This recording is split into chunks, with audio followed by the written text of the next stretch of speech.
Hello, everyone, and welcome back to the Patreon podcast. This week I wanted to talk about something that basically affects everybody who's ever done art ever, and that is imposter syndrome. For those of you who aren't familiar or have had this and didn't really know what it was, it's basically just feeling inadequate as an artist and feeling that whatever you do isn't as good as what other people do, or conversely, what you do is like you're not putting as much effort as you probably should in, and that's like the feeling, not what you not a it's not an attack on you. And I think that this really stems from internal and external sources. I want to say first that the internal sources are probably the most dangerous, and I think that again it's all in your head. Like, obviously, as an artist, you're free to express yourself how you want, and your skill level grows over time. However, that growth is a lot of peaks and troughs. You tend to increase your skill level greatly over a short period of time, and then it kind of plateaus out, and then it increases again, and then it plateaus out. And those plateaus are really dangerous when it comes to imposter syndrome, because you have that prior memory of, oh, well, I was doing great and I was getting better, and then all of a sudden it just kind of like evened off, and it's like, is this the end for me? Is this like as good as I'm going to get? And of course it's not, but it's really hard to extrapolate out into the future, being like, okay, well, after a little while I'll start getting better again. And it's very easy to fall into that trap where it's like, this is as good as I'm going to get and I'm never going to get better. And that's obviously never the case.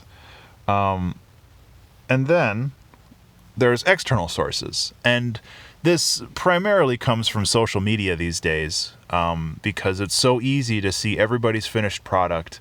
Everybody's always cranking stuff out, and it's real easy to get super invested in what people are doing and comparing that against the project that you literally just started against, something that somebody's been working on for 6 months. And that gives you the feeling of, am I part of this crowd? Am I supposed to be here? Is this something that I deserve to do? And obviously, yes, you deserve to do the art that you want to do. It's just very easy to start comparing yourself to other people. And once you start comparing yourself to other people, it's a very slippery slope. And really, like, to combat that end of things, just don't compare yourself to others. Like, everybody has their own experience and everybody has their own path as an artist, and that obviously isn't the same one that you're taking. As an example, like, when I started doing music for games, I really liked Disasterpiece. He had a huge library of stuff. I remember going to his website and just looking at the huge list of album art. And I think that was a real inspiration for me to start making music for games, because I wanted to have that huge list of album art as well. And kind of now I do. I think I have like 50 albums released in total. And I'm super proud of that.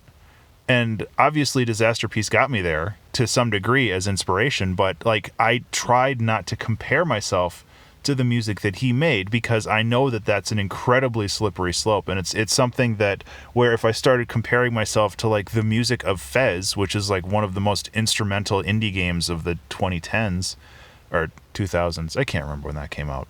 Either way, like, if I started comparing my music to that, like, obviously I would start getting down on myself, because there's no way that the music that I was writing at the time was comparable to that. And that's hugely demoralizing, and I didn't really want to go down that road. So it's so easy to get wrapped up in just other people's work.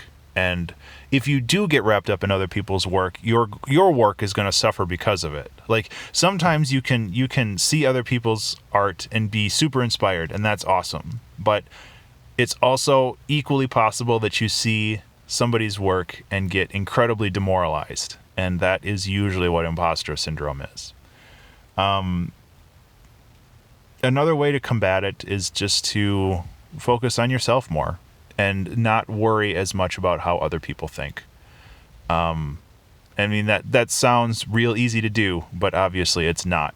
So it's just something that you gotta work on, and you gotta just kind of keep working on it, because it's not something that really goes away. But it's a good thing to focus on, because when you hit that imposter syndrome, when you start feeling like, oh man, everybody's better than me, why am I even part of this crowd, I don't think I'm an artist, it's like all of that stuff is just self-destructive, and it's not helpful. So stop it. But I think 90% of this is just being aware of what it is, and then you're able to work against it a little bit more. So that's really everything I have for this week, and I really appreciate you sticking around. This is episode 43. We're almost at a full year. I'm really proud of that. So yeah, thank you so much for being a Patreon subscriber, and thank you so much for listening, and I will talk to you next week. Be remarkable.